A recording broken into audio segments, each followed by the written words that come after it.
What's up, guys? I Catch Bait Fish here, coming at you with a budget combo review. We're going to be reviewing the Zebco Slingshot tonight, and also I'm going to be giving you a nice tip on how to make your line more workable so you end up with less mess, you're cleaning out less birds' nests, and you have more time fishing.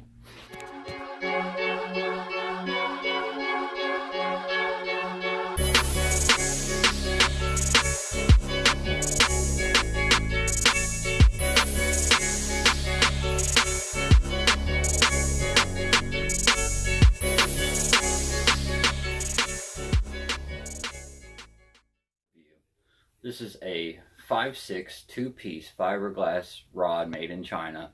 It comes with a open face spinning reel.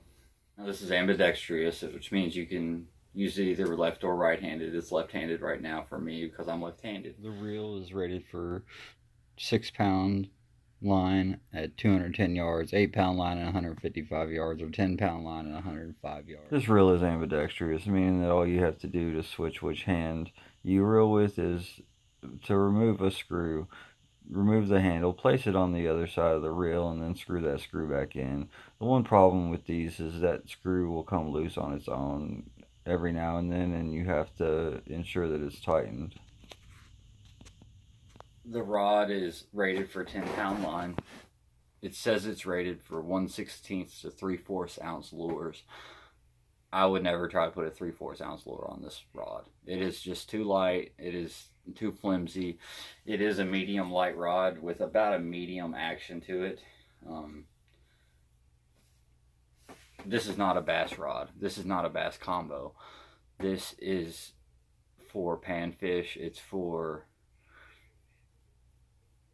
people just getting into fishing, kids just getting into fishing that maybe they don't have a lot of money and they need a rod. It's only $12 to $16 at Walmart, so it's great for stuff like that. I would personally recommend, if you can spend $12 on a combo, you could probably spend $20 on a combo and find one used on Facebook, eBay, anywhere. You can find used combos everywhere. I have an $80 combo that I got for $15, and it's much better than this. That being said, you can catch fish with this. I caught a 1-pound bass on it. I'll probably flash a photo up there for you.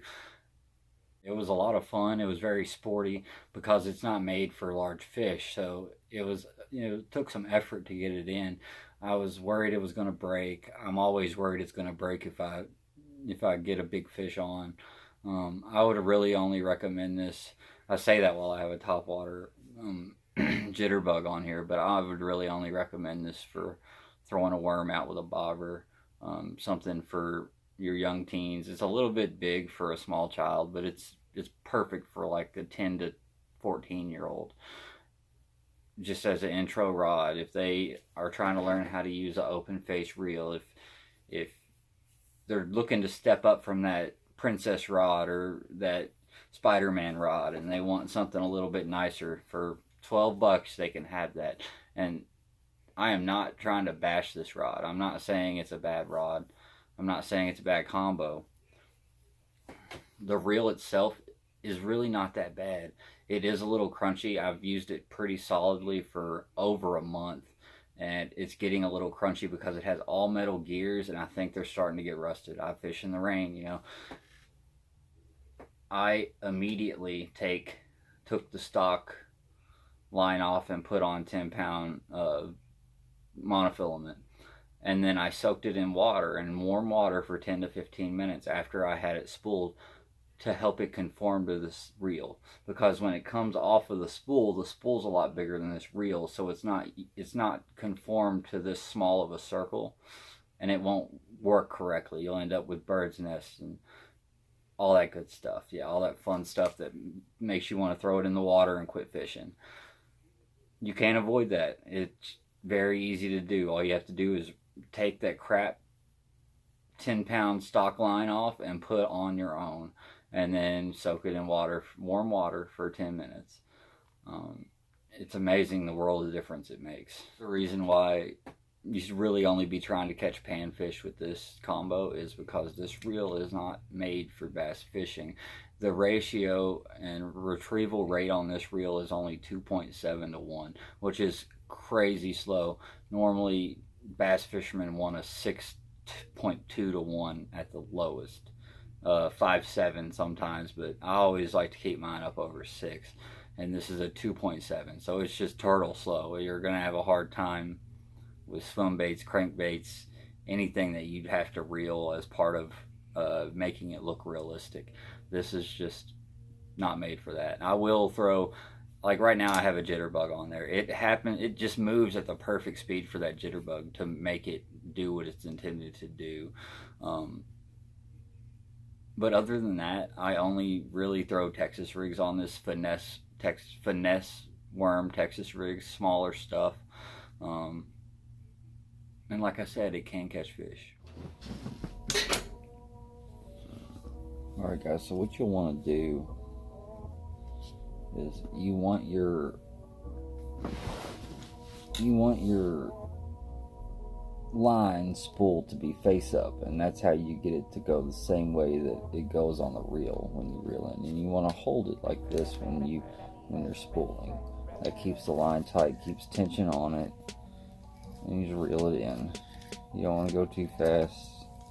But you can kind of, once you get the groove of it, you can kind of, pick it up a little bit.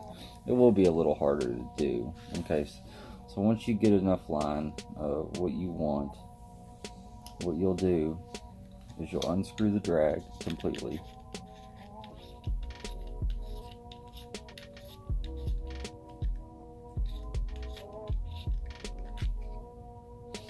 Take the spool off. Set the combo aside. There'll be a little end cap with your drag. And you take this spool and you see that right there? That is for your line.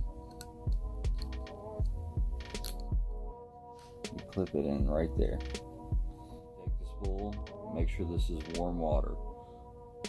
Just place it in there.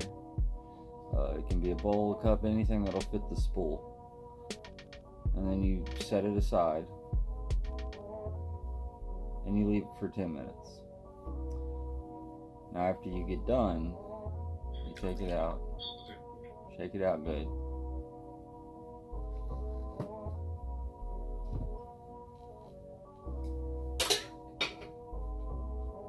Place it back. Place it back on your rod. Put your end cap on. And you're ready to go. Well, that's it for the Zebco Slingshot review and just the tip segment. I hope you learned something today. If you liked it and you learned something, hit that subscribe button, hit the like, and leave me a comment. Tell me how I'm doing. Y'all have a great night.